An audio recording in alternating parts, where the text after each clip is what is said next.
Well, good morning and hello. Hope everybody had a nice 4th of July. My computer's bouncing around. New video. I had one that I was going to do. Well, I still am. I just didn't because this thing fell in my lap. I was watching on the 4th of July weekend an old World War One movie, um, basically an air movie about warfare on the Western Front, 1917, 1918, called The Blue Max. And in it were biplanes, a subject which I rarely cover. Well, I went over to my local Brickmania store and I got a model of the Fokker DR.1, otherwise known as the Red Baron's plane. Cobi. $34 and it was on sale. Here is the completed plane. And why did I build this plane? Well, there's a lot in this plane that is truly superb, very modern for the time, and just kind of neat.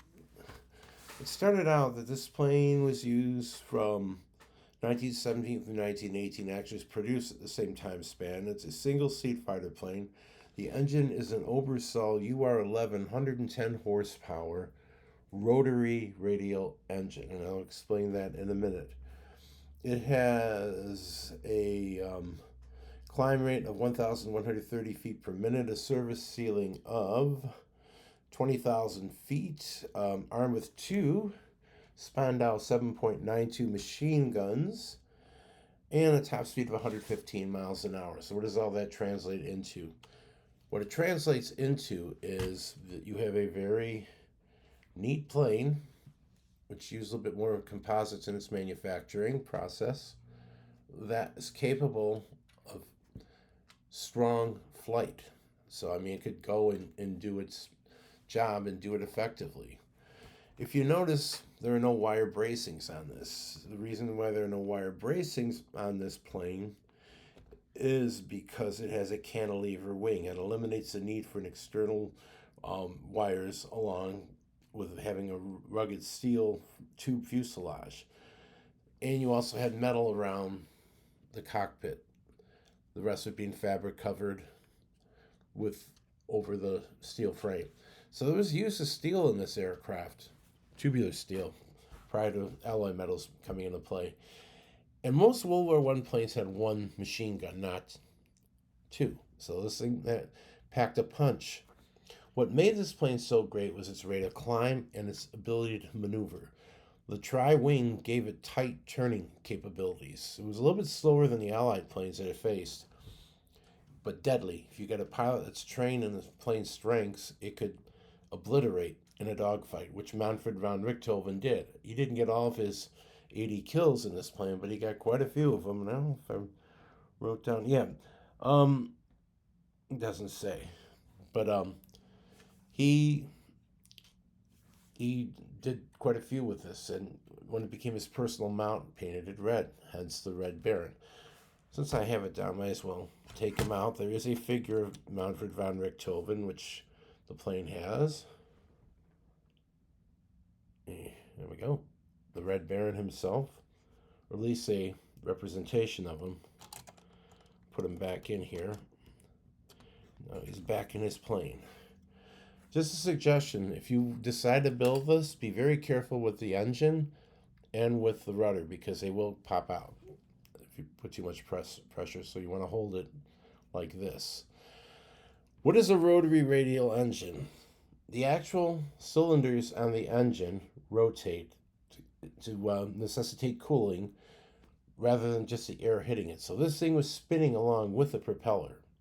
It's not a traditional radial engine that sits in place and the air comes in and cools the engine down, but the rotary motion supposedly keeps it cool. So they say.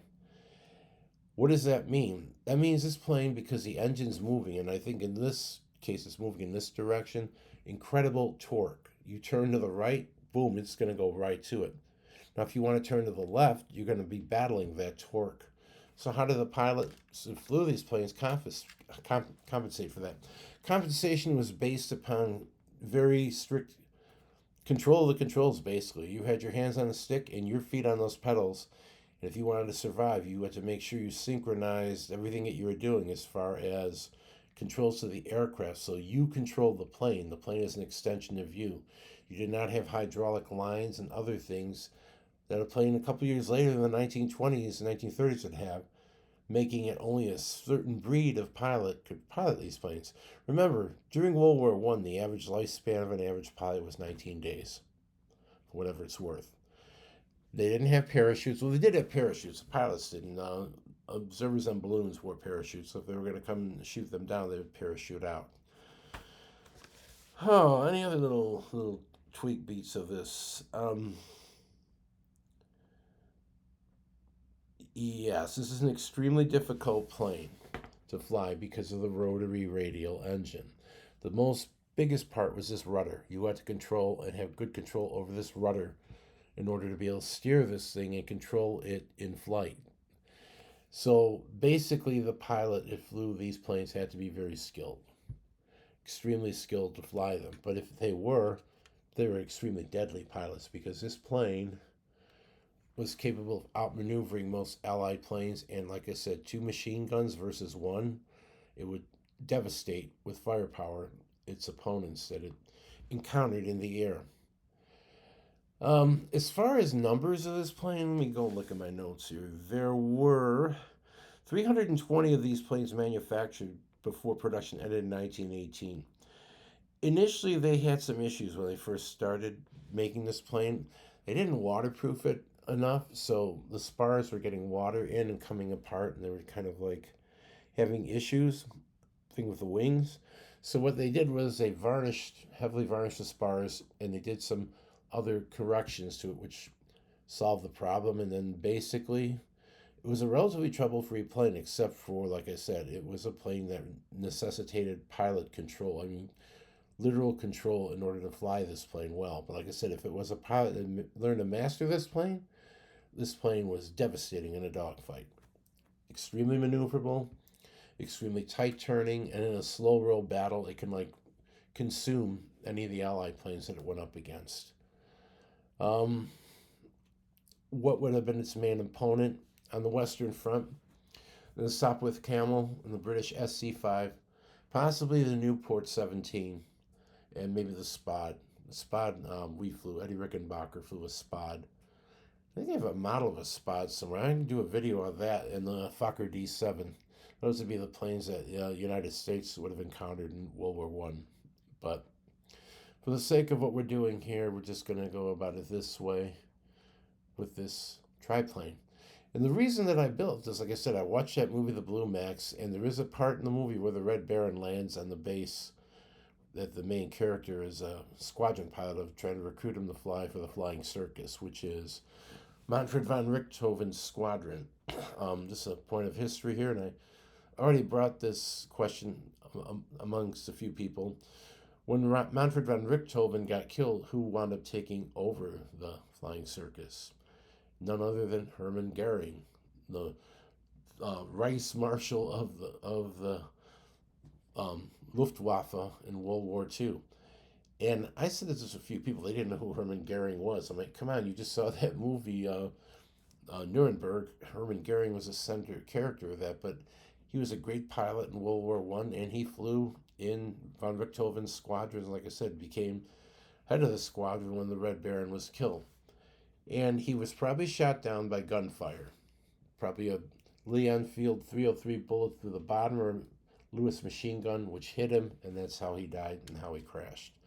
Roy Brown and his Sopwith Camel shot at him, tried to engage him in a dogfight, but was that fatal shot because when they saw the wreckage of the plane and they looked, and he was shot from ground fire, and that's unfortunately how an ace who shot 80 planes down died. But going back, after the war, most of these planes were destroyed. Some of them got out and were in various places. One was put in a museum in Berlin, but most of them were destroyed by Allied bombing. The ones that were left over that were display pieces in Europe were destroyed during the Second World War. They have made handmade rebuilds of these, and they're to detail. I mean, probably built a lot better than the original ones. Whether they were using radial or just rotary engines, I don't know. But there are versions that have radial engines, modern versions that have been built, which are probably much more stable to fly and to be in than the ones that have the rotary engine that could be a death sentence if you don't know how to fly the plane. Oh, what else we got with this here? Yeah, they only had, like I said, 320 mass produced. The two most notable aces were then Manfred von Richthofen, 80 kills, and Joseph Jacobs. He had 48 kills. 30 of his 48 kills were with the Fokker triplane. So when you look at that, Joseph Jacobs is probably the man you want to follow if you want to do some research on this plane and how it fared as a fighter plane in World War II, because he scored 30 kills in this plane against maybe British, French, whoever pilots were up in that zone. That's about it. Overall, as far as the model itself, it's a very nice model. It was not that difficult to build, and if you go slow with it, it could be a pretty enjoyable put together. And like I said, the weak points are this: the rudder will come out, just to let you know if you decide to get one, so you don't freak out. And it goes back in its spot, and the cowl for the engine will pop off easy. So you don't want to grab it by the cowl. You want to grab it like that. And if you look, it kind of looks like it has a smiley face. Those are two air cool inlets to cool the engine while the plane is in flight. So there you go. Fokker DR.1 Triplane. Iconic World War I plane. And if you're looking to have a memory of World War I, maybe you see this plane flying over some Renault tanks over a battlefield in Western France. Or Eastern France, I should say. So that's it for this video. And I do have another one coming on the Harrier. I'm kind of torn. I'm either going to use the Harrier that I showed months ago. It was a Megablox one. And I'll probably use that in the video. Or maybe a 172 scale full die-cast one that I can relate to other fighter planes. If anybody sees this video and want to make some comments, which should I use? Should I use the big detailed Harrier, or should I go for the die-cast Ertl one that I could get other 172nd scale planes up and you could see flight to flight how they would relate? Let me know, and I will be having that video come out in a day or so, and maybe a few other surprises after that. So thank you very much for watching. Have an enjoyable day. Now I'm going out to torture myself in the heat by going to the gym. Talk to y'all later, and thanks.